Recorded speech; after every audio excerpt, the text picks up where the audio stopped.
Where are we? Good old OBS. There I am. Pop out the chat.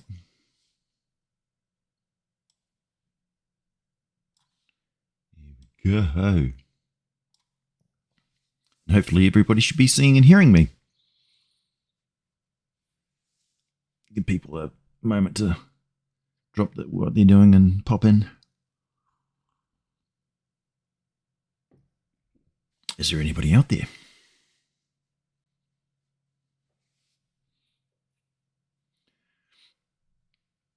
I think if I've gauged this right, there should be some people awake in the US and Canada. Hey, Post-Apocalyptic News Radio, tuning in. How's it going?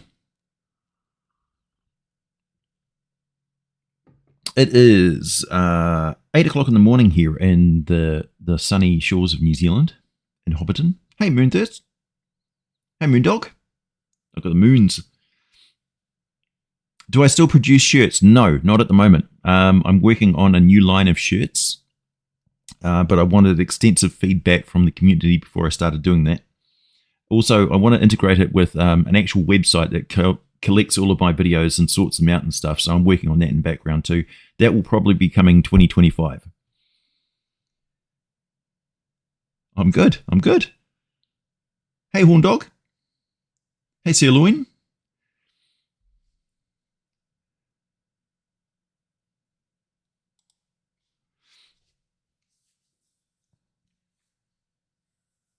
Lives from the time zone in the future, yeah. Hey, Nano. Hey, Brandon.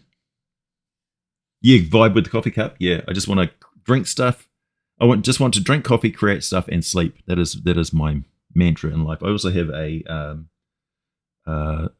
coffee cup, which is a favorite of mine, which is the Emperor Protects, because I'm a Warhammer 40k fan as well. Hey, Lawrence.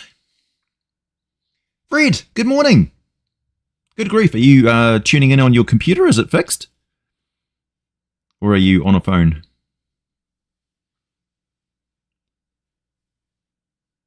Speaking of Fred and How to RPG, he's one of our podcast partners, and we just uploaded another podcast yesterday, which was on RPG literature, the genre of RPG literature, and He Who Fights Monsters and Dungeon Crawler Carl is a couple of the ones that we're talking about in that episode. Our on the phone? No computer yet. Oh, okay. Yeah, we each weekend we do a live stream for about 1 or 2 hours long, and it gets uploaded to Spotify and YouTube and various other places. And it's me and Nacho and Fred usually, and we talk about a specific topic that's of interest to geekdom in general. Yeah.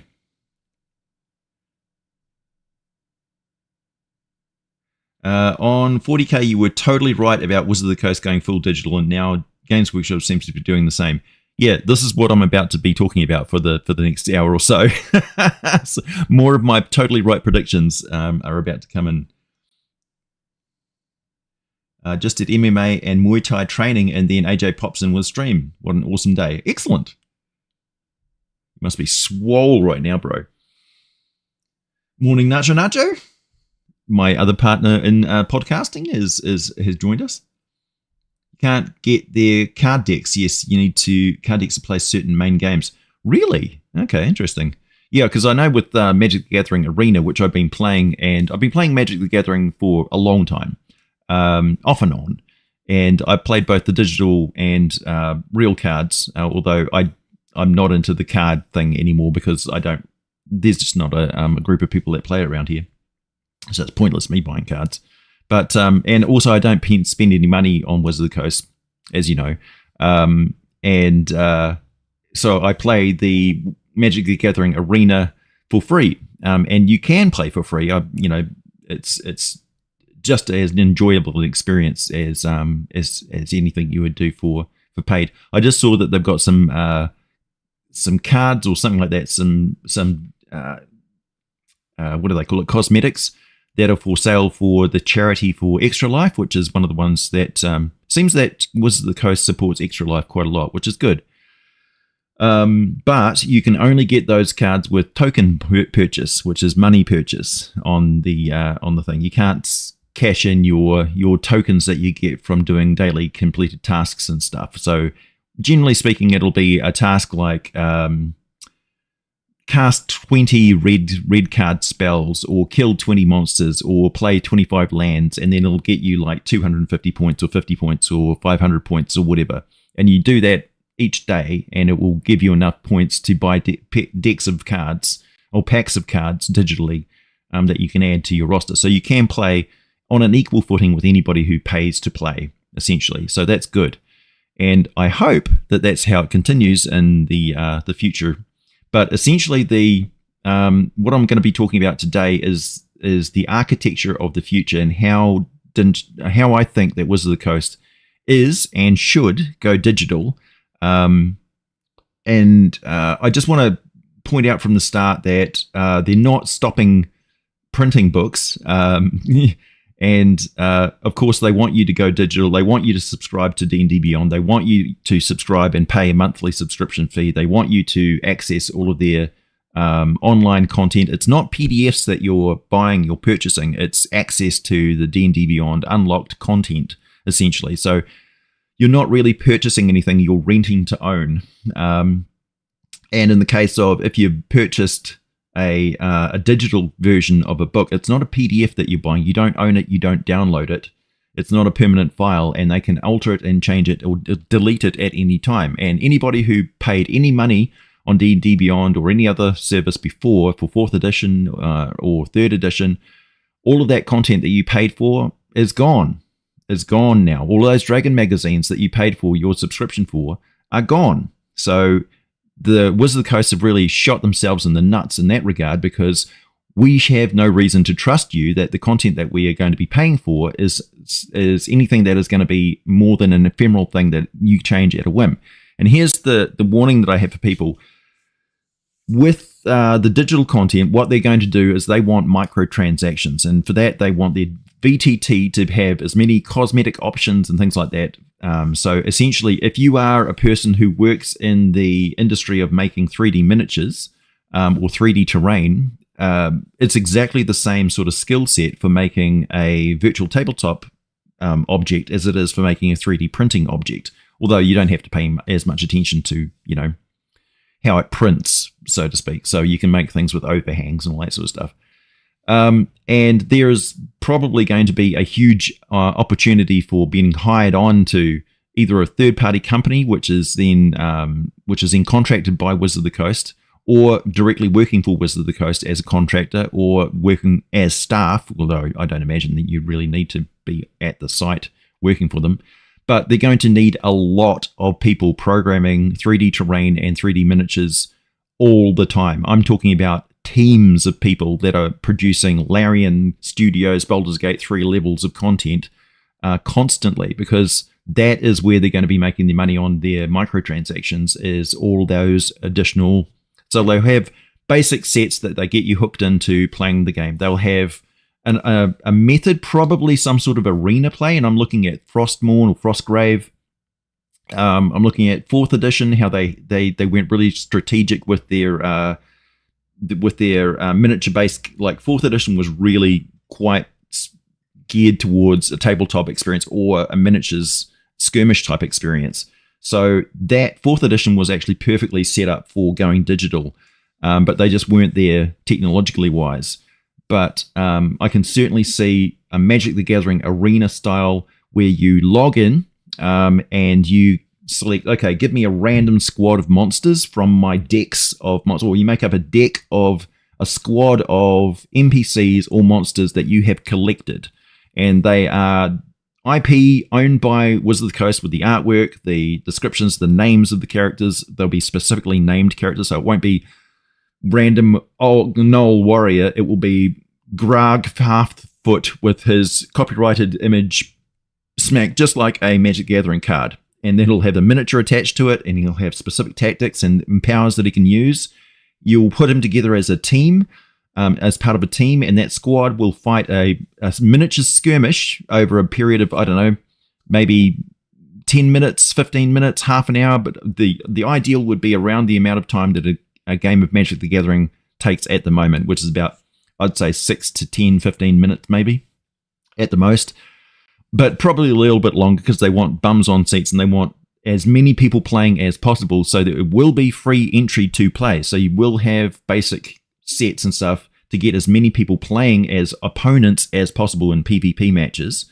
But of course, if you want to spend money, you'll have access to elites and, better squads and exclusive stuff. So you could have an all drow squad, or you could have, I don't know exactly what the architecture of it will be, but my prediction is it's going to very closely match a Magic the Gathering Arena type experience, except it'll be a VTT PvP battle, or it'll be set adventures. And here's the other bit where they're going to need a lot of people like me and Taran Pounds and Mr. X and Dungeon Dad and all the people that make adventures and stuff, Wally and all you guys. They're going to need set encounters that are designed around arena play. So it'll be a solo experience using a squad of adventurers that you're going to be in charge of, exactly the same as Baldur's Gate 3. And it will be on a virtual tabletop that you unlock the content for. You will pay for the latest modules that come out, and they'll probably release a set of freebie ones every month as well for people just coming in and stuff, because they want to get you hooked into playing that PvP. And they want to get you hooked into buying the next card, the next miniature, the next bit of terrain, the next module, and it'll be a constant churn. As fast as they're putting out Magic the Gathering card sets as they are now, they will be churning out content, modules, card sets, miniature sets, arena sets, new arena terrain, new battlegrounds, and that'll be their entire focus. Will be that constant churn of content and getting you into the digital realm, getting used to playing the VTT, and against playing those sort of extra optional things. And that's good, because that sort of play, when you think about it, isn't really the focus of the print books anyway. So it's not really stepping on the toes of traditional Dungeons and Dragons play.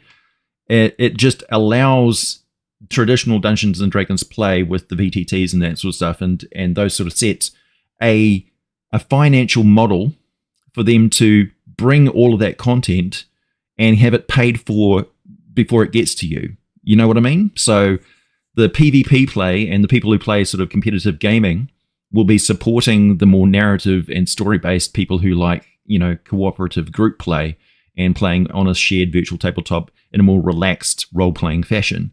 So one will pay for the other, one will pave the way for the other. And I don't think necessarily that's a particularly bad thing, because I really enjoy Magic the Gathering. I like the fact that I can stop work for 5 minutes, click onto Magic the Gathering, play a few games, and yeah, the one thing I really miss though is interaction with the other people that I'm playing with.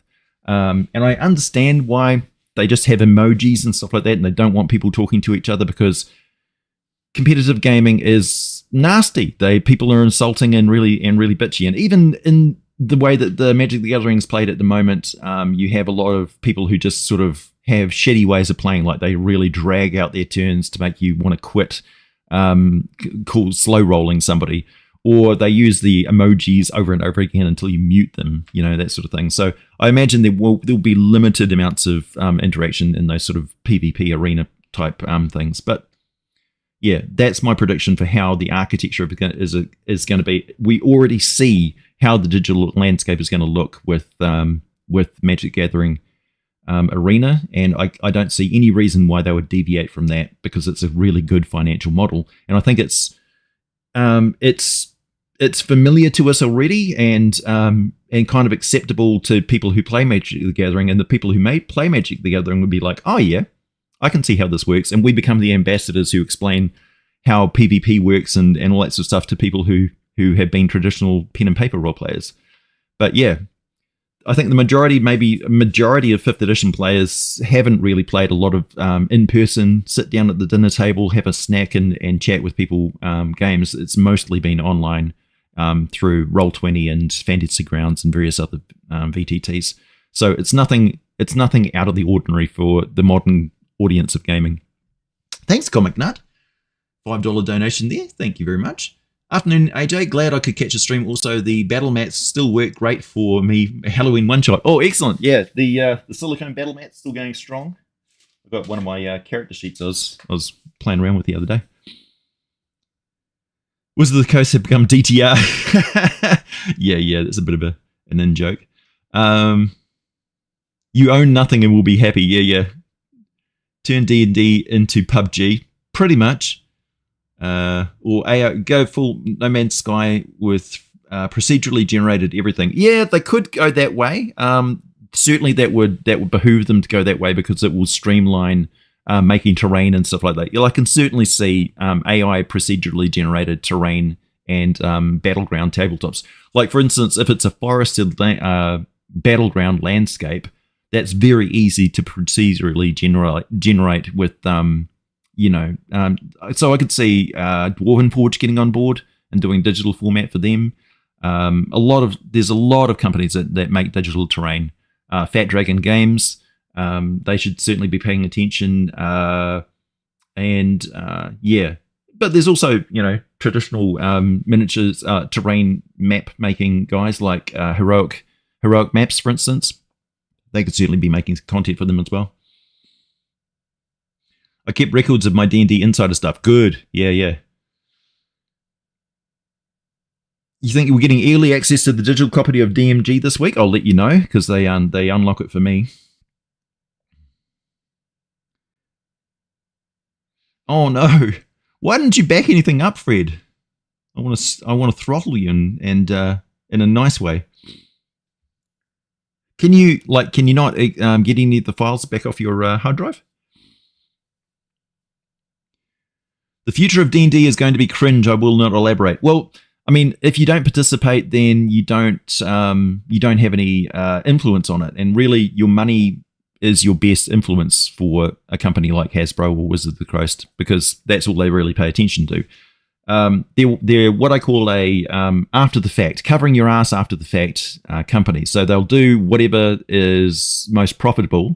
And they'll only change their opinion or put in safety measures or ethics or morals after the fact when problems pop up because they're not considering the safety or morality or ethics of what they do when they create it in the first place. This is the same with any sort of AI generating website. If you go in there and you start using their AI, it'll be like the first thing you'll have is like, this is a totally uncensored AI, blah, blah, blah. You can generate any images you want. And then they smack you with all the censorship and it becomes completely useless. Like ChatGPT at the moment is almost unusable for the amount of censorship that's been placed on it. And anybody who uses Bing or anything like that is just like censored to the extreme for like gore or anything. So it makes it really difficult to make monsters and undead and things like that with Bing because you can't depict blood and gore, which is like if making monster images. It's pretty difficult. So it's like a race to find the AIs that you can still use. Thankfully, I've got a machine now I can run an AI generator on there if I need to. Awkward toasted pastry. Hey, Palliser. How is the Sage recovering from dental stuff? Good, thank you. As you can hear, I can talk. And thanks to everybody who supported me in the month when I couldn't talk and I had to use AI voice and stuff like that. And surprise to all of the people who didn't realize that I spent a month not talking on camera at all and not talking on my videos. That was an artificially generated voice. That was the month of weirdness. That wasn't me. That was AI speaking for me that I'd programmed with my videos, thankfully. But I'm back to making traditional content. So I don't use ChatGPT to write my scripts, and I don't use AI to do my voice because I'm now healthy and fixed and can go back to doing it the traditional way, which I prefer. So yeah, the censor comes after people abuse the platform, but it makes you wonder. Right. So they're not putting those safety measures into the architecture of the AI before they release it. They're just doing it after the fact. And that always works out really badly because it ends up just crippling it. So if they had ethics and morals in place in the first place, they would be able to do that before they release it to the public, and it would be fine. They'd be able to test it out, but they don't, because they're only profit oriented, and all of their ethics and morals are just,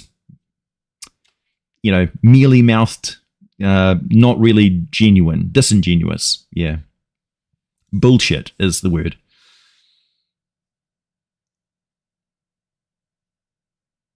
Shadowrun. Yeah, it could be. Send out your party to collect 500 crystals for the next 8 hours, or pay 99 cents to speed it up. Use these crystals in the cash shop. Yeah, basically, yeah, that's exactly what it's like with Magic the Gathering. You don't have to pay. You don't have to buy the crystals and things like that. You don't have to have all the cosmetics for your cards. You can still play the game perfectly well.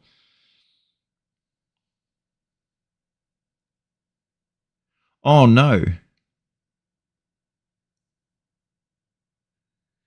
Yeah, geez, your memory sticks too. Wow, that's terrible. AI becomes Skynet. We're a long way from Skynet, believe me. I'm AJ 40,000, the law master who laws. Yeah. So as you know, anybody who's been watching my content for this month, I'm now doing the entire A to Z of the Fiend Folio and updating it and grabbing all the monsters and animals from the Fiend Folio and updating them and bringing you all of the different versions of them that I can find throughout the entire history of Dungeons & Dragons. Sometimes I'll miss one or two entries in a particular monster, but generally speaking, I get the entire thing. And giving a much more comprehensive ecology of the monsters than you'd find in the original book, but staying very true to what the original intention was.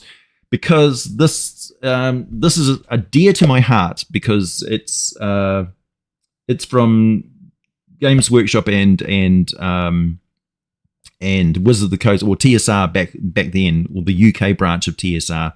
I'm kind of mistaken in that I always thought that TSR folded into Games Workshop, but that's not correct. It was more sort of side by side. Games Workshop was already around at the same time, so I'm kind of half right in that regard. In that, yeah, it's branched. There was a branch of TSR in the UK, and then it fell by the wayside because of business, and yeah, it caused the delay of this book being published for 2 years, because it was pretty much ready to go right away. But this represents the genesis of the fandom of Dungeons and Dragons in the UK and the greater Commonwealth. So there was a lot of people contributing to White Dwarf from not just the UK but other countries as well, but not the US. This is not a US based thing. So all of these are from the fans of Dungeons and Dragons, people who were playing it, who contributed 1,000 different monsters to White Dwarf magazine, to Don Turnbull, who had to edit it and put them all into, and make artwork for it and put them all into the Fiend Folio. So this was the first kind of third-party book, and it was also the first non-American D&D sort of supplement that became official. So that's why it had such a weird vibe, and it was described. It didn't get that good a reception. Like Ed Greenwood kind of had a bit of a spat with Don Turnbull in the editorial between Dragon magazine and White Dwarf magazine, which is kind of historically funny. He's come around to loving it just like everybody else, but in the outset, it was kind of it got a really good fan reception, but people who were playing D&D in the States thought it didn't hit the vibe of Dungeons and Dragons correctly, but they just didn't, I guess they didn't realize that people were playing the game differently, in the UK, because the UK was very different back then. Oh, really? Stageskate. Digital Warhammer. Yeah, basically.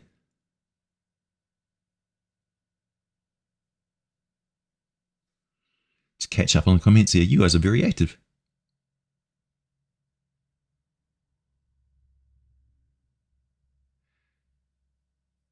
All is fairly well in New Zealand. We've got some weird weather going on at the moment. It's snowing in spring, but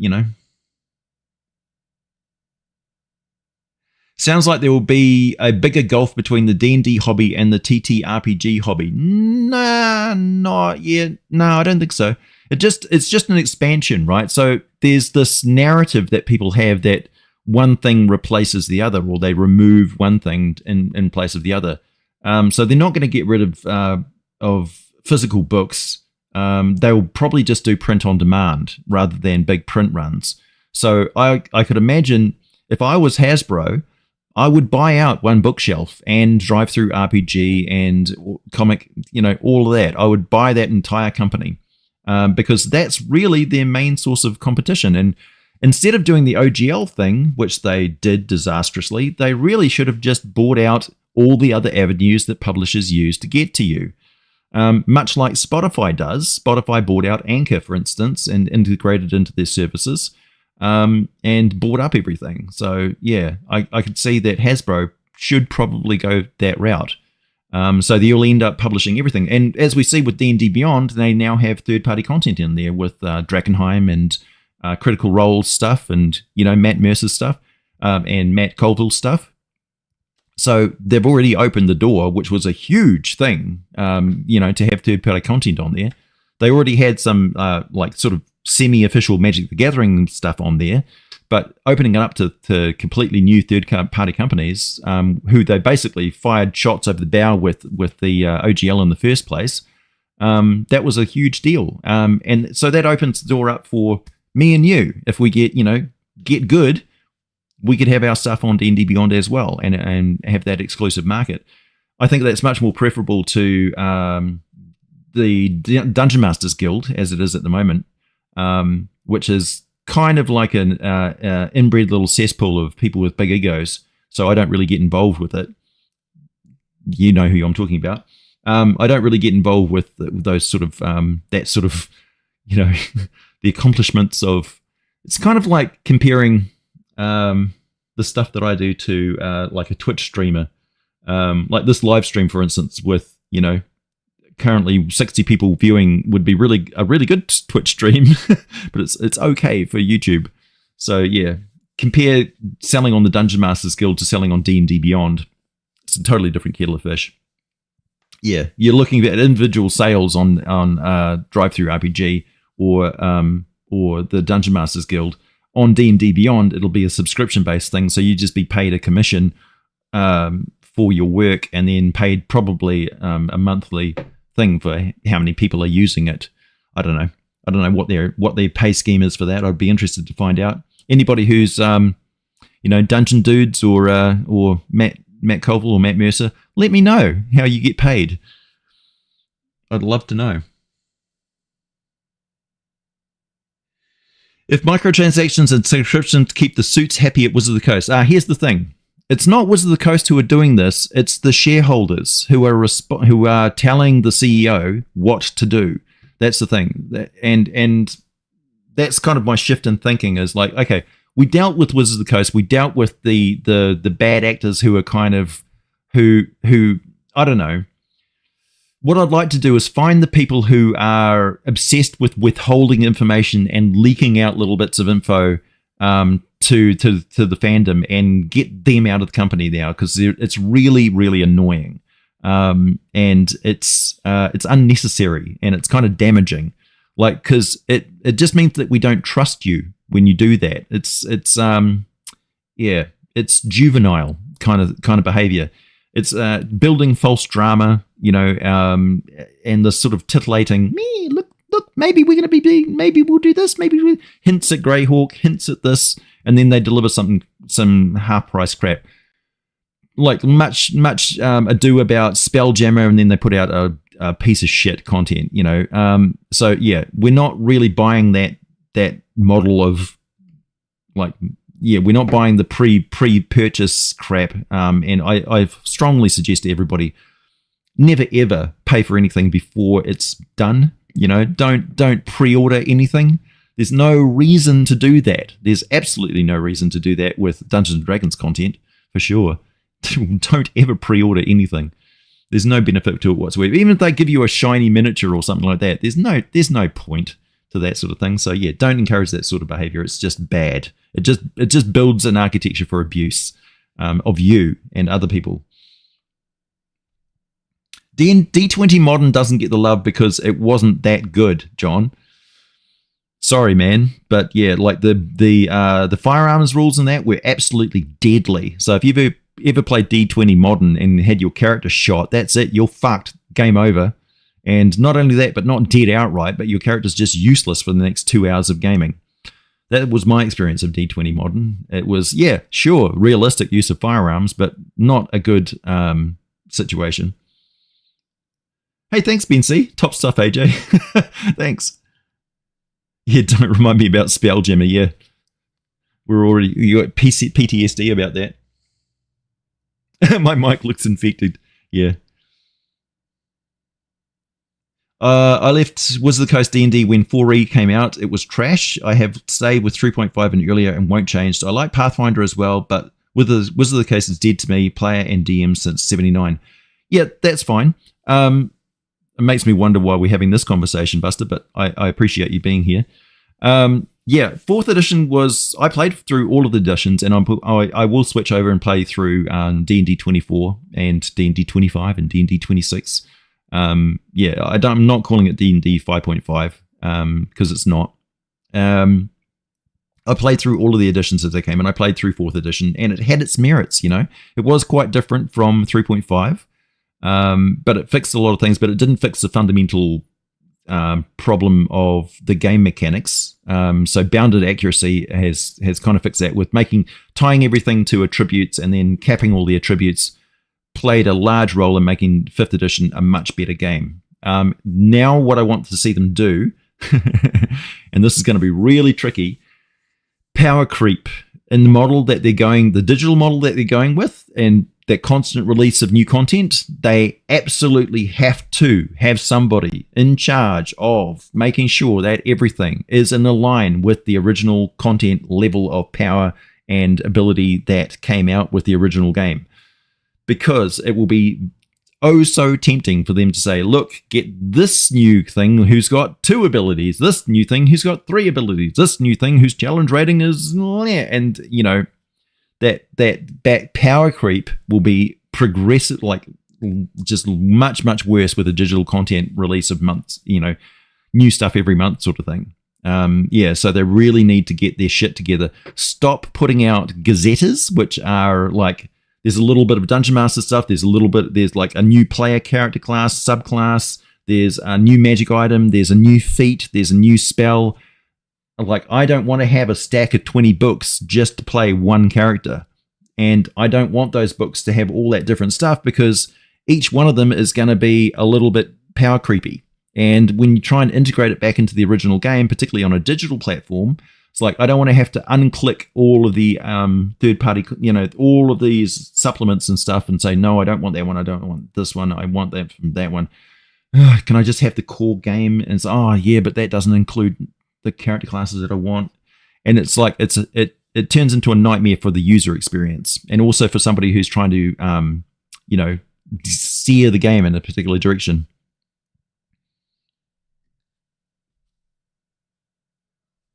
It takes more than 1 week to read the DMG, even for 2024. Yeah, for sure. Game over, man. Game over.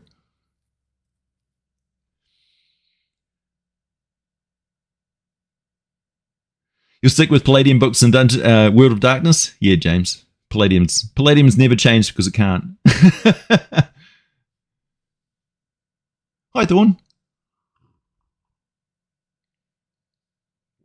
Oh yeah, James. Never pre-order anything from Palladium.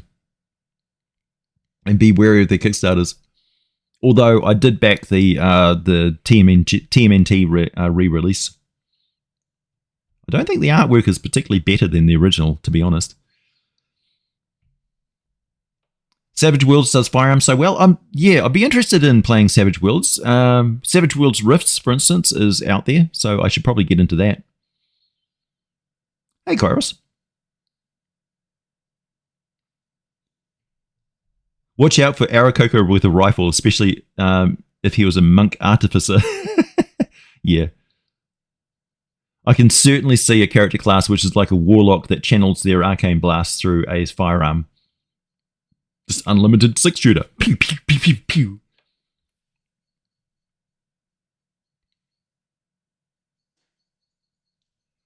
Do I think free digital tabletop sites like Roll20 will continue to have a free version, or will they become subscription services eventually? I think it's always going to be a Wild West, and certain companies will have a home team advantage. Like Wizards of the Coast, of course, is going to dominate, and Roll20 is, I don't know how adaptable they are. Like Fantasy Ground is arguably a better VTT than Roll20, but it's got a steeper learning curve, and there's no subscription involved in Fantasy Ground, so it should be more popular, right? Because you don't have to pay for it, or you pay once and you get full access to it. But it's not, because it just hasn't captured that market.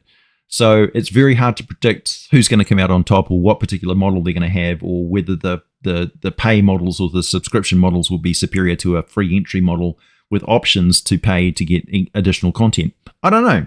That's the free market for you. That's capitalism. Make D&D great again. Yeah, I need to make a red hat.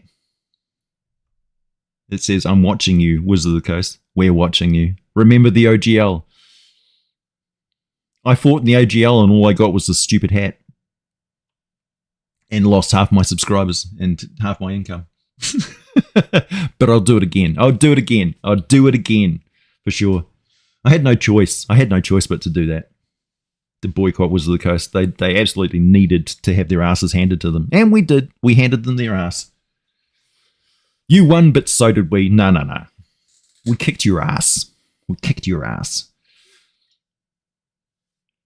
I had to laugh at the IMDb and stuff, and they're saying, "Oh, it was strange how the D&D movie didn't do very well on release, but seems to be very popular on streaming platforms." It's like, why don't you tell them why? Because it's pretty clear cut why it didn't do well, because it got boycotted. That's why. But no media organization is going to say that a boycott from consumers is effective against corporations, because that's an extremely dangerous thing for everybody to know. That all we have to do is do literally nothing, i.e. don't spend any money, and we'll get whatever we want. Try and tell that to people. It's like, all you have to do is just personally not indulge in your usual entertainment outside of people watching you online or anything. You can talk a big talk online, but just do nothing for law. Just watch something else. Watch your DVD collection or some old content and stuff. Just boycott effectively and genuinely actually do it. But no, people are so fucking selfish.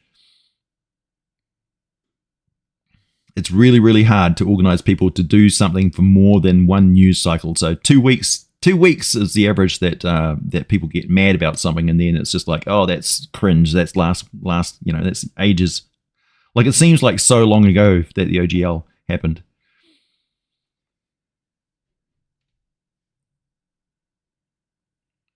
Well, Palladium can't really get a new edition because they'd need to redo all of their supplements and stuff, and they just can't do that. They don't have the resources to do that. They don't have the money to do it, and also they don't have the customer base to do it. They're just not that big. So us Palladium fans are very vocal about it, but we're a very small minority of the gaming community. Like Call of Cthulhu is much bigger than Palladium, for instance.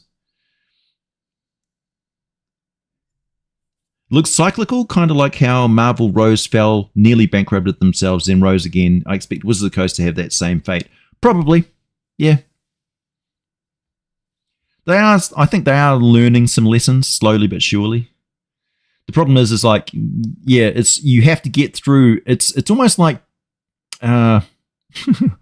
corporations are like onions. They're layers of scapegoats that protect the shareholders from any blowback on what they do with their money. So corporations are set up as shells to protect shareholders from their business practices, so that they take no responsibility for their actions. It's kind of like a trust set up, right? So they invest their money into the company. They then have a say in what the company does. And in the case of the Wizards of the Coast shareholders or Hasbro shareholders, they have a big say in what they do. And then they appoint the CEOs and the executives, the Cynthia Williams and the Lorraine Williams and those sort of people. Well, not Lorraine Williams, Cynthia Williams for sure. So she got hired in specifically to go to a digital format because that was her entire focus. The guy who's in charge of Wizards of the Coast at the moment has never published a book in his life. He has no experience with publishing books whatsoever. He's totally focused on digital. So, I mean, it's very clear what his objective is. And in the board meetings and stuff like that, he basically concentrates on the staff that he brought in, and their existing staff are just sitting in the corner looking at a spreadsheet. You know, they have no input whatsoever. So it's very clear that they are going this direction and have been going this direction for the last 5 years or so. And the fact that they haven't talked about it is just a testament to exactly what their attitude is towards their customer base. Like, it's very hard to get through to their thick skulls that you need to bring us on board from the planning stage. That's why 5th edition worked, because D&D Next involved a lot of feedback from the people who are actually going to be buying and playing the game. And it worked out really well for you, Wizards of the Coast, talking to you directly. It worked out really well when you brought everybody on board and had everything on the table. So why did you go back to cloak and dagger bullshit again? You literally put the DM screen up again and started drip feeding us information. And then when you did give information about where you're going to go, you did it in the way which was entirely fucking corporate and cutthroat and said, there's so much more money to be made. It's like, yeah, we know that, but why did you suddenly get all cagey? Why did you get all worried about what our reaction would be? You should have kept us on board from the beginning, because we would have helped you. We would have just handed you a perfect roadmap forward, and probably a much better system than what you're doing now. But no, you keep throwing, this is the problem I have with Hasbro, is Hasbro's attitude, because remember, they only have performative after the fact morals and ethics, right? Their attitude is that creative people are just an unlimited resource that they can grab, squeeze out, and throw them out. That's what they like. Look at the creative team. They've thrown out all of their creative teams, and now they'll just hire in new people because there's an unlimited amount of creative people that they can exploit as far as they're concerned. We're just a resource that they can squeeze out. They collect IP and squeeze out as much profit from it as they can, but they don't actually make new stuff. They just buy other stuff that other creative people have made and hoard it.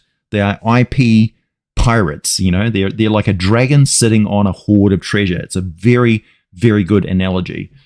Wizards of the Coast, Hasbro, is a dragon hoarding IP, and the creatives, we're their little kobold minions as far as they're concerned. That's entirely it. And the customer base is the town that's got lots of money. They'll go and burn that town to the ground and take as much money from that as possible, because a new town will pop up again and again and again. And this is the same model they've been using for 100 years. So yeah, leopards don't change their spots, and corporations certainly don't have morals and ethics.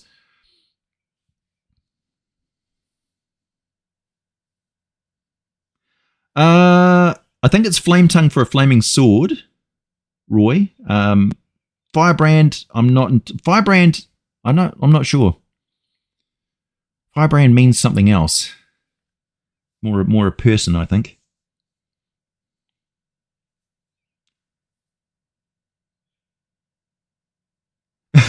Can I give you any advice on how to best paint your Tarrasque? Would that be a Bones miniature Tarrasque? With the Bones miniatures, you want to wash them, particularly if it's the white plastic. The white plastic is vinyl, right? So it's got quite a different property to the grey plastics that you get from Games Workshop with their Warhammer miniatures. So the vinyl has a very non-porous sort of smooth texture, so you need to put the paint on undiluted for your first coat. And generally speaking, you don't need to do an undercoat with those White Bones miniatures. You can just put on undiluted paint directly onto it, and it will adhere fairly well and cover fairly well. So don't dilute the paints on your first coat, and you'll be fine. And absolutely wash those miniatures before you start, because they'll have mold release grease and stuff on there. The best glues and stuff to use on them are cyanoacrylates, which is the super glues. That's the best glue to use on those White Bones miniatures by far. Even then, you sometimes will need to use a pin or something like that. or rough up the texture. If the parts don't fit together particularly well, but you can heat up vinyl, reform it, and then fast set it by plunging it into some cold water, and it will fix the vinyl back into its original position if it's been warped out of shape. So that's my experience with the Bones miniatures. But otherwise, yeah. Otherwise, Tarrasque's kind of a red browny color mostly. Kind of redder on top and browner down the bottom. You got a Tiamat plush dragon that sits on my bed. Yeah, I did notice that Hasbro incorporates Tiamat into their logo stream now. So Tiamat is also the name of their server. Hackers out there that they do all their work on. I had access to Tiamat for a limited time when I was working on the video game that I worked on. Hi, I've returned, Roy. The D&D movie will become a cult film, but yeah, the boycott on the movie was amazing. Affected extended family and friends of fans. Yeah, we really did something quite special, like quite unprecedented, and you'll never see a big deal of it made in the media because the media is, of course, run by corporations as well, and that sort of activity that we did scares the shit out of them.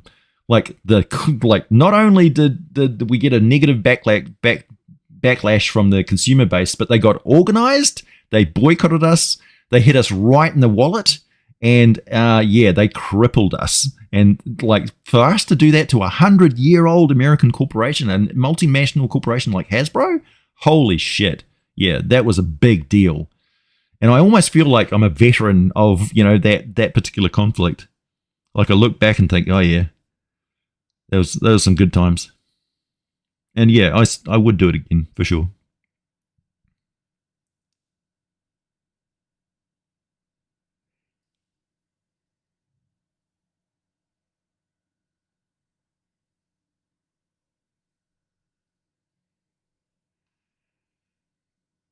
The OGL Fallout burned a hole in my trust. Having written 5e content myself, it hit me on a personal level. My reaction: learn to play Pathfinder 2nd Edition, Dragonbane, and Mech Warrior Destiny. Mech Warrior Destiny, how's that? Sounds good. I love the Mech Warrior BattleTech and stuff had really good lore in the background, like the factions and things like that were really cool. Just the gameplay was really awful with the original role-playing game. Calculating heat sinks and stuff like that. It's really boring. Mm-hmm. Honor Among Thieves go brr. Dragonborn are aliens from another planet that got the spell plague. Nice. Oh, my Tarrasque is from a GoFundMe called Into the Bellowing Wilds. Oh, interesting. Oh, got some rain going on.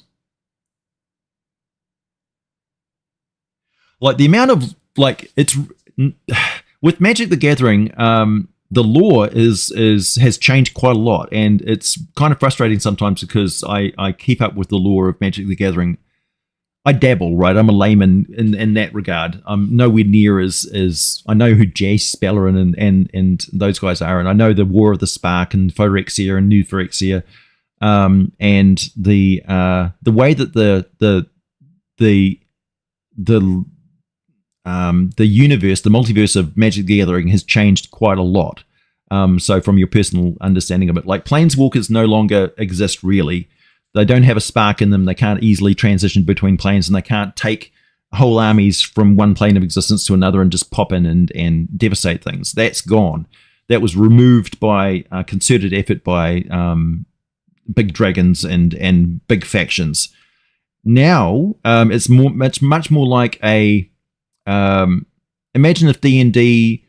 In Dungeons and Dragons, we've already got the Infinite Staircase, we've got the Feywild, we've got Phase World, we've got not Phase World, we've got Sigil, the City of Doors and stuff. And so Magic the Gathering is now much more like that. So it's become much more D&D style. So the gap between Magic the Gathering and D&D has been leveled, so that now we can cross over smoothly between the two. And they've done that over the last 5 years or so. So all the card sets and stuff that they've been releasing have been to get to integrate the two so that they can bring the digital content that they've got for Magic the Gathering to Dungeons and Dragons smoothly. Hey, Kingsley. Oh, King J. I'm doing well, thank you. Mech Assault is not a boring BattleTech game. Yeah, no, I'm not. I'm not up to play with the modern BattleTech. I'm talking about 1980s. 1990s was when last time I played BattleTech. So don't listen to me. I don't know about BattleTech. I'm just saying I like the lore and stuff of BattleTech, and that's why we got into it. But it was a bad role-playing game when it came out originally, compared to Traveller and Paranoia and D&D and various others.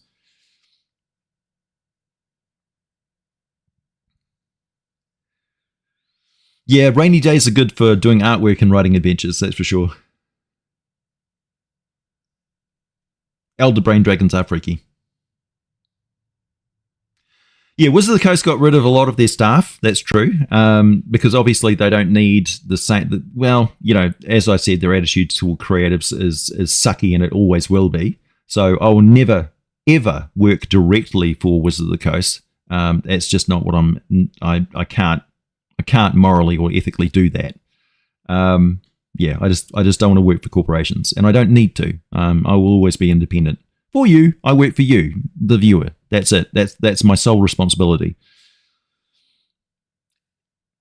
Even like YouTube, I don't work for YouTube. I work around YouTube.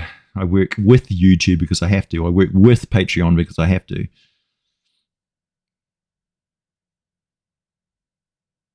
Oh, you're finally getting to use some of the Cobalt Press stuff? Good.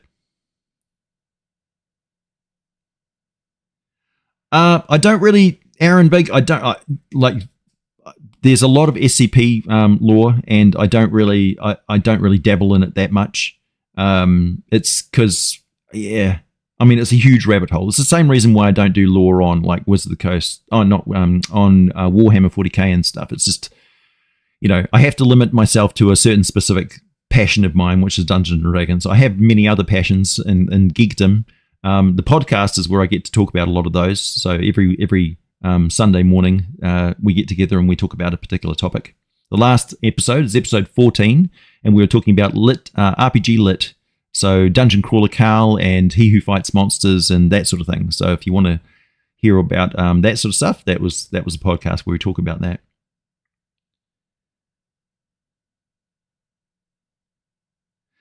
Did I get Draw Steel yet from MCDM? No. I'm concentrating very much on Wizards of the Coast and D&D at the moment.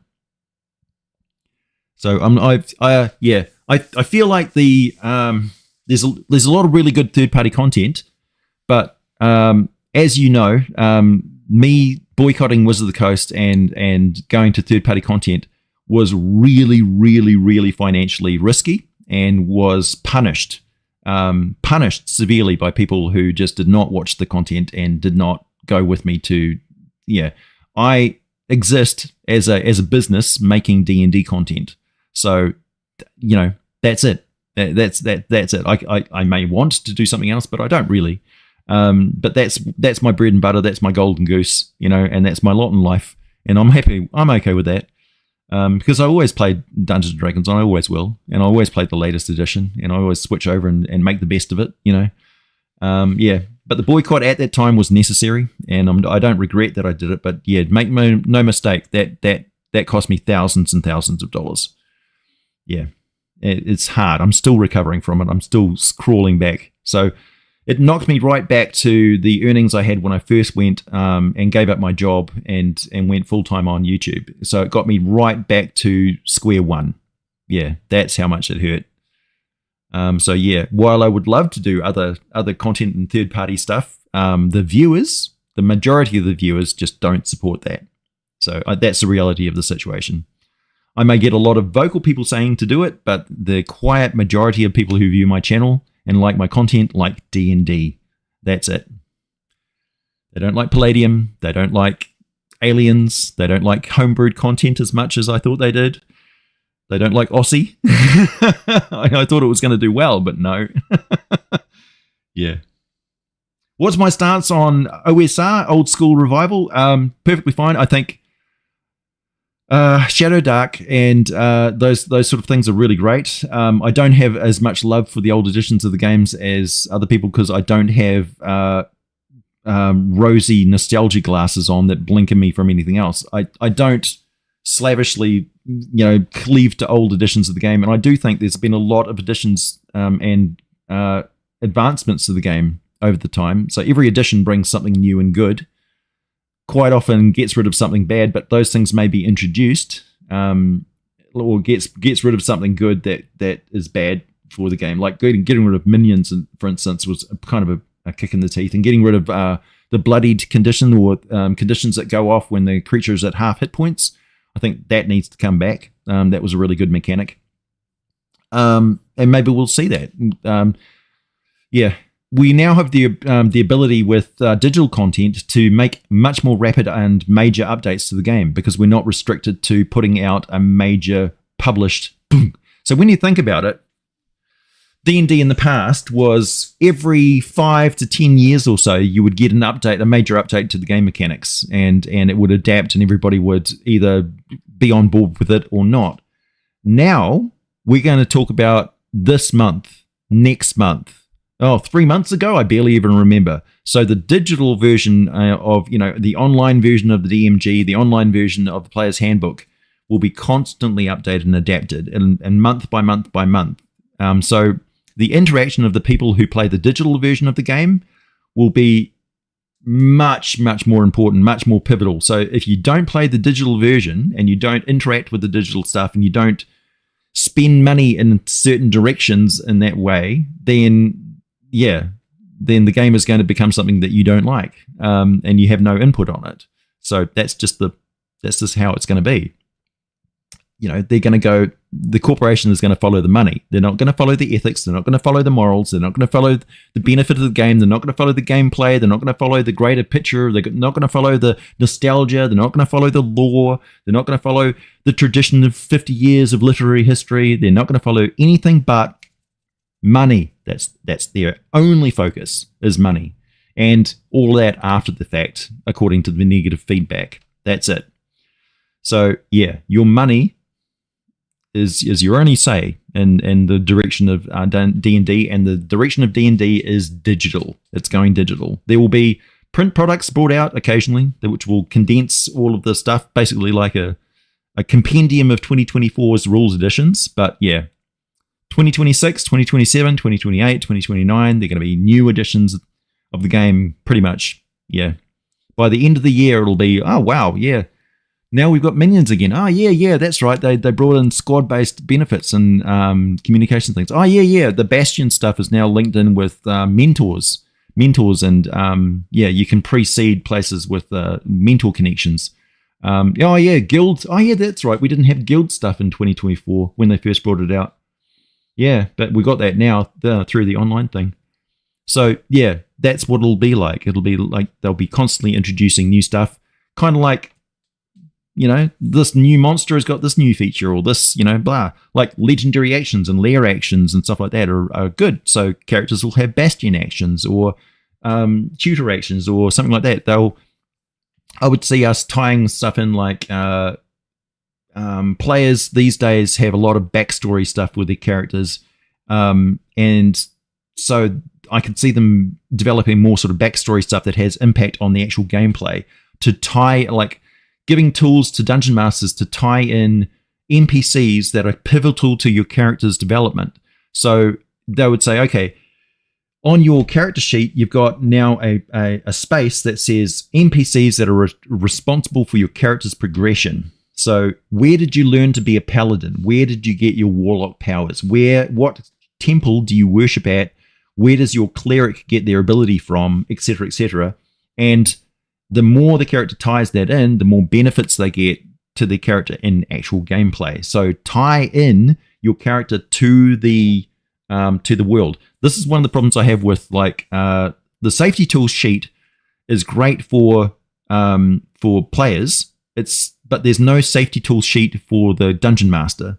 And the safety tool sheet for the Dungeon Master should include, I don't want a character whose entire village got burnt by orcs and is now obsessed with killing orcs and and now has no other tie to anything. So there's no place that they, like, where did they learn all their stuff? Where did they get their skills from? Who is their family? You know, did they have any rivals or anything? No, it seems like I've got this character that I can just drop into your campaign, and he's not attached to anything. He's a hobo. That's where the murder hobo comes from. So detached, not integrated into society. Traveler had that built in from the get-go. In fact, I had the experience of bringing somebody who'd never played Traveler but had played like other role-playing games and stuff, and was like, oh, I'll just make up a character and then I'll join you guys. It's like, no, that's not how it works. You have to build your characters together as a team, and that is how because you're the crew of a spaceship and you've all got a career and resources and stuff that built up over a lifetime of working and experience. You don't just get, born and you've got a spaceship. Same thing with Dungeons & Dragons characters. These guys are superheroes. They are highly trained and highly skilled and have supernatural abilities. Where did these come from? Like, they must tie into the campaign world. How does your character level up if they're not going and training, they're not learning new skills and stuff? Where are the gods and stuff that are responsible? Where's the patron of the warlock saying, you must do this or I will stop your powers? So, I like the, getting rid of restrictions and stuff, but don't throw the baby out with the bathwater, because you're also removing the ties of the players into the campaign world. And I really hate the idea of making up a character and then dropping it into the DM's campaign. And the DM has made the campaign without input from the players, and the players have made the characters without input from the DM, and so there's no connection between the campaign and the characters. That's not really how it's supposed to work. And it doesn't make for a very enriching game experience, because you're not tied to anything. You don't have any motivation to adventure. Like, why would you go and investigate the ruin when I can just sit in the tavern and, talk with the other player characters and probably just manipulate the town and become king of my own little domain here? So yeah. Hey, thanks, Mooners. If any, can you update us on your projects and where you're at with them in present and future? Also, your opinion on how could I legally make a fan film of Wizards of the Coast material through Patreon, fan film free? So the fan content policy is where that comes in. And essentially, if you're going to make any sort of content from Wizards of the Coast stuff, it has to be free to the public. You can put premium stuff behind a paywall, but essentially the bottom line is you can't use their logos and stuff like that for the company, so you can't represent it as something officially that they've put out. It has to be third party and has to be very clearly third party. And it can't be behind a paywall that people have to pay for to get access to. So like my YouTube videos, for instance, are free for anybody to watch. And I can't put exclusive stuff on Patreon unless there's an understanding and a guarantee that I will release that for free for people to watch later on. So it could temporarily be under a paywall, but not permanently. And so, yeah, and they don't really police it very much, but they certainly can. And they can shut me down at any time and say, no, we want you to get rid of that video on, my next video on the Adherer, for instance. They might not like it and get rid of it. So, yeah, that's the fan content policy.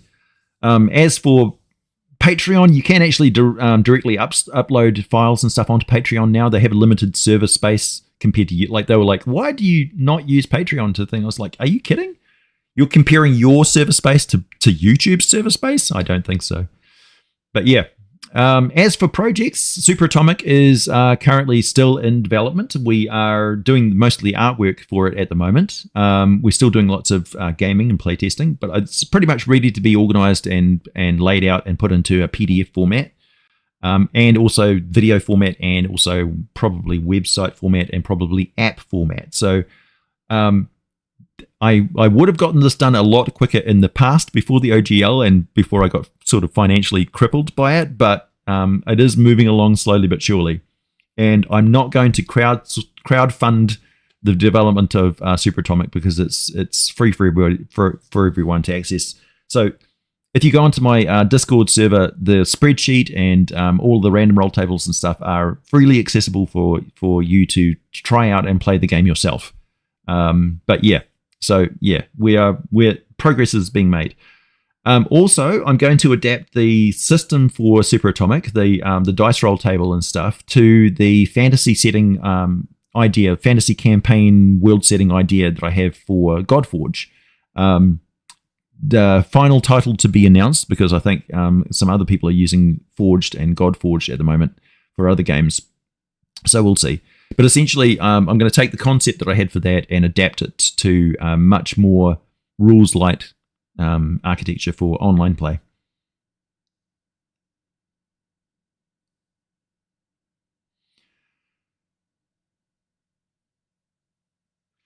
Do you still host D&D campaigns? Not as much as I'd like to. Yeah, I don't get a chance to play as many games as I'd like. But I'd like to run. I'd like to DM a few games, for sure. Yeah, AJ is very likely playing a lot of Beckney D&D, Shadow Dark, Superatomic, and maybe Cypher. Yeah, I mostly play games with the other YouTubers through the roundtable.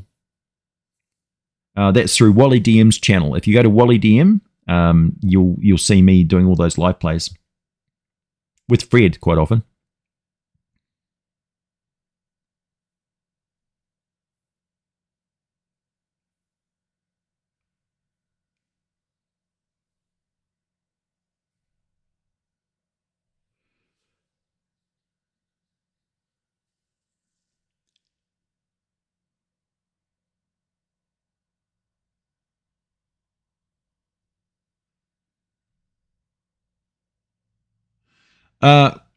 Windelf, good question. How are you going to learn the rules as the DM/GM if the rules change every month? I'm not talking about the entire architecture of the game changing every month. I'm just saying they'll add in an optional thing for this particular skirmish match or this particular campaign arc or this particular thing. Much like people who buy the sets of Magic the Gathering cards, read the cards, they get the edge on the new rule set or new rule mechanic for that particular thing. Like the latest card set they've put out, they've got rooms that you unlock. So you play the room, and then you can spend some extra mana to unlock another door of the room or another ability of the room and stuff. And then you've got cards which tie into that mechanic. So that's pretty much how it will play out. And yes, you do have to keep up to date with it and learn it, and it is a learning curve, and you can be left behind for sure, because that's encouraging people to keep at it. The advantage that you have is that if you are doing it more regularly, you're aware of these extra rules and stuff, and you have that benefit over people who are casual or haven't paid attention to or don't participate in the latest releases. So there's that artificial peer pressure to keep up to date. That's basically it. The hippo race in D&D, are aliens. That's true. The Nyogi are aliens, yes.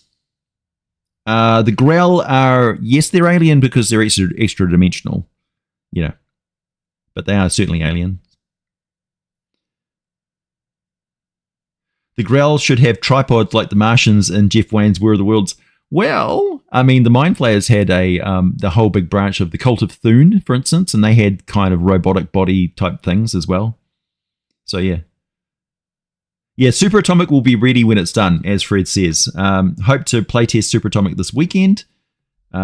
Just need my computer back. Yeah, so it is currently being developed and it's currently being done. But there's 3 or 4 or 5 people involved in making it. Wally DM, who's doing a lot of the layout, God bless him. He's on holiday at the moment and enjoying himself and going to lots of things. So that's cool. But I mean, if you want to get involved and help out if you've got technical skills, if you're good at making apps and things like that, and you want to get involved in Superatomic, and remember, it's no profit, it's open source, it's free to play, so it's just volunteering for the love of the game and everybody and the community. If you want to get involved, you're more than welcome to. We need all the skills and help we can get. But yeah, there's no money in it. Yeah, that's not the point. We're not making it to earn a buck. We're making it to show Wizards of the Coast that we can make a better game for free than they can for millions of dollars.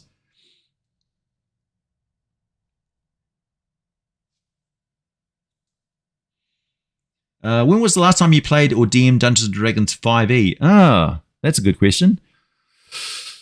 Last time I DM'd it was a game for Dungeon Dad and those guys. We had a little game, but I wasn't feeling particularly good that weekend. I was really, really tired. But yeah, I got no problem with running 5e games. That's for sure.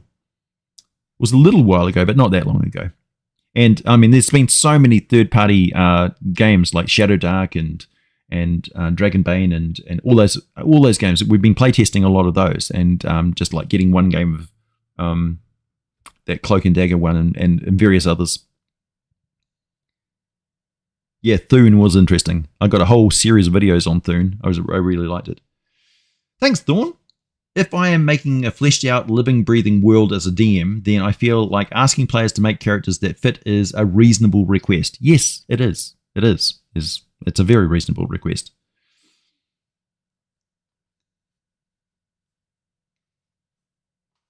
What about a race of robotic dragons? That would be neat, and their leader is a draconic AI like Skynet. So if there was a dragon that lived in Mechanus, the Mechanus dragon, yes, I think there is a need for that. Yes, you do need to watch Wally DM. He is the puzzle guy. If you have puzzles in D&D, you need to watch Wally DM.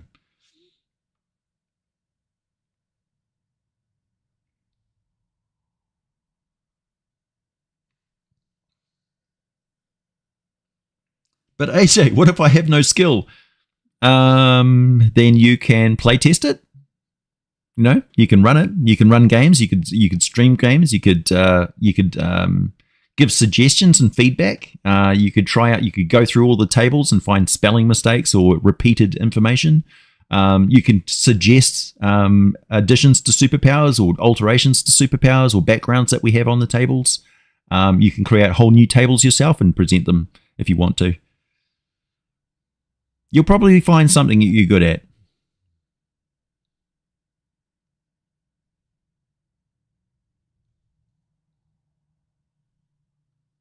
Divine Anvil. No, that's not bad.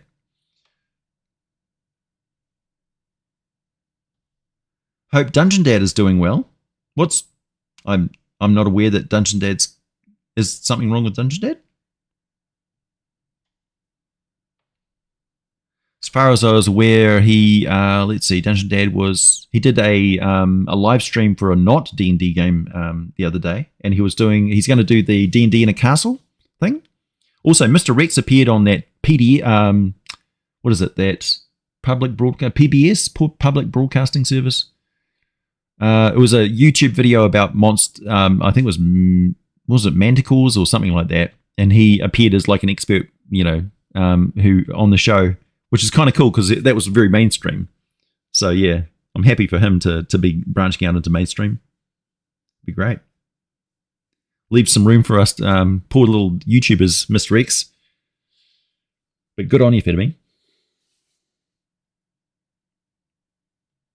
Thune are a Mind Flayer faction, right? Yeah.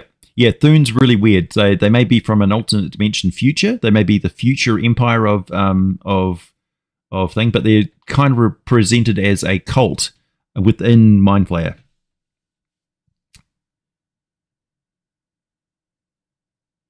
A GM safety thing is nice. Would you make a vid on it? Yeah, probably. Yeah, I could do. It's kind of what these live streams are for me, like talking about those sort of concepts and stuff, as an addition to instead of making something which, people are yes or no about. This is where I get to sort of just speak my mind and interact with you guys. Mechanus Dragon, yeah.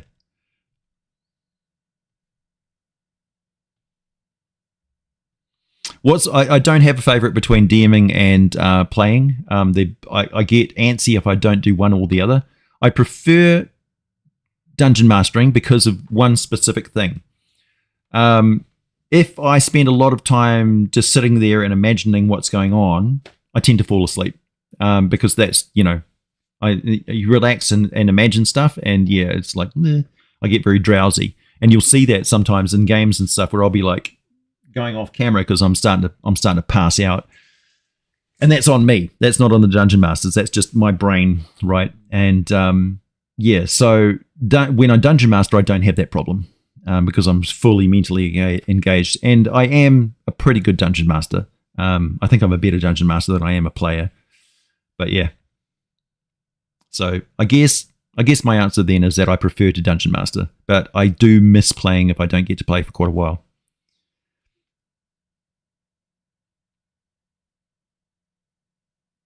Yeah, Stories. Yeah, Mr. Rex appeared on Stories video about manticores. Yeah, that was a big deal.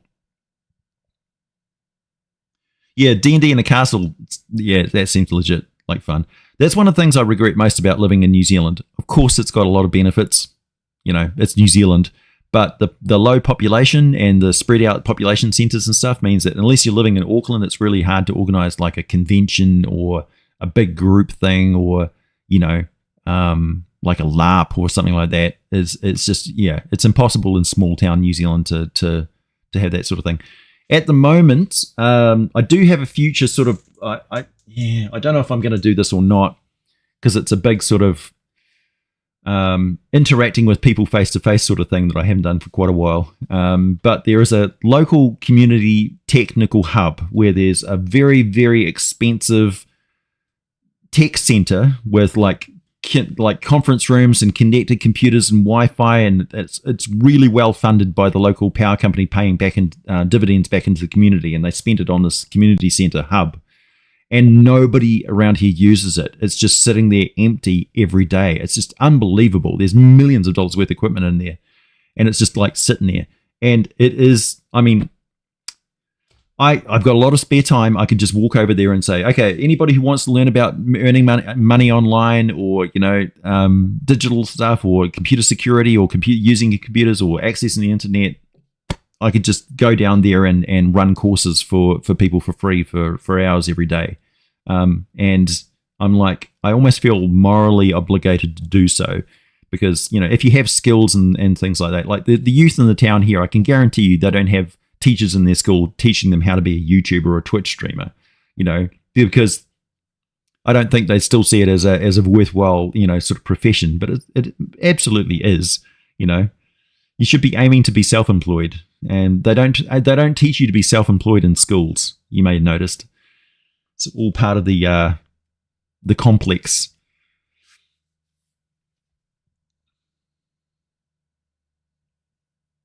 I'm okay. You should ask Fred and Fred and Wally and those guys whether I'm a good dungeon master. Get it from the horse's mouth. Oh yeah, there he goes. AJ runs crazy games, I know from experience. Yes, I play very crazy games. There's a lot of like you get into the action very quickly in my games, and there's always 3 or 4 things coming at you, so you don't have time to just piss around. And there's very little opportunity to go, well, what do we do next? It's pretty clear what you do next. You either move or you get owned. So yeah, there's a lot of I concentrate on a lot of pacing in the game, so that people are like, at the end of 3 hours or 2 hours, they're like, wow, that was hardcore. You know, you get that fuzz in your brain.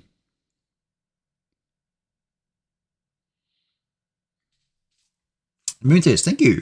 The trick for you as a player would be a one-man party playing all the characters. Yeah, I could do that. I could do that for sure. I've got no problem with playing multiple characters. It's a little more tricky with 5th edition because they're a bit more involved. But, I mean, they're not that much difficult. 3.5 player characters were a bit more difficult because of the all the different feats and stuff. And character progression was a lot more difficult with those because, like... the acknowledgement in 5th edition that most people don't play characters beyond 10th level, just, you know, on the bell curve sort of thing. They're not saying you never play it. They're just saying that the majority of games don't make it past 10th level. I mean, the majority of games, you start off with a 5th level character, you play 3 or 4 games, and then that's it. It sort of peters out. That's the reality of the situation. So there's no point in making a feat progression where you don't get the full abilities that your character is built for, until they've passed a certain number of levels in the past, and they've gotten all those incremental feats which make the ability that they were going for in the first place. In 5th edition, they basically hand you the package of the feat as a complete thing. So when you get a feat of archery, a 3.5 level edition character would need to go from second level to like 10th level to get all of those abilities that make that feat. You know what I mean? So the reality of play didn't match up with the feat structure in 3.5 edition and in Pathfinder. So you have to play campaigns to get the feat tree benefits. But if you're playing one-shots and things like that, 5th edition is much better because you get a complete set of feats that make it a major focus of your character. It really makes your character into a subclass, the feat sort of thing. That's why I think they should bring in cultural and species feats for D&D 24 or D&D 26 or D&D 27 or whatever. So I could certainly see them trialing that out. Savage Species from 3.5 edition is the architecture that they should be looking at because that worked really well. Templates, cookie cutter, putting things on top of other things.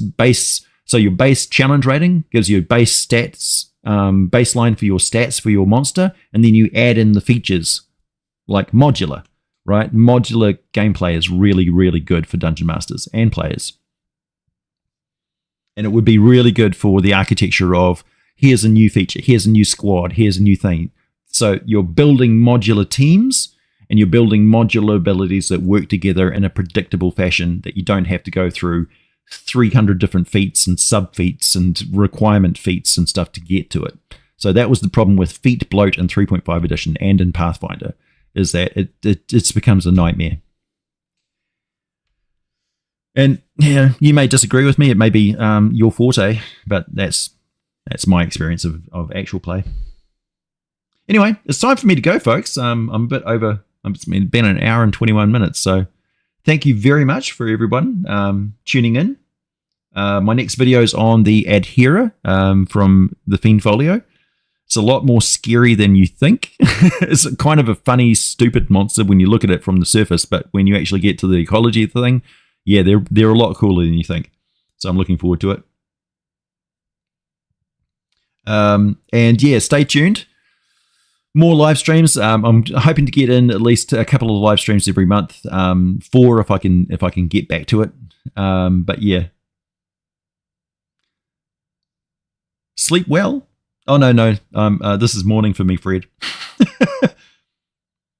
Oh, you're most welcome for the assassin bug. I really enjoyed that. Also, nobody noticed nobody made any mentions about the ovipositor position on the thumbnail, which I was thankful for because it was, yeah, it looks like a dick. It really does. If you notice, you'll notice now. You won't be able to unsee it.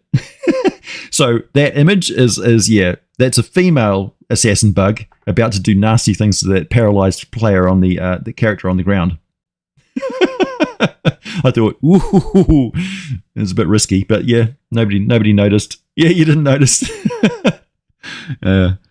Okay, and if there's more Superatomic stuff, any major updates, I'll let you know as soon as they happen. Keep watching the community tab and Patreon supporters. Thank you very much. You guys have really saved my bacon over this whole 3 or 4 months or so, and it's been a really, really hard year. You know, I had all sorts of health problems, and like my dad passed away and all that sort of stuff. So it's been a tough year, but we're out on the other side of it. I'm back to doing D&D content like you know and love. So yeah, more of the same, and I'm looking forward to it, and I'm so glad that you're with me. Okay, catch you later, everyone.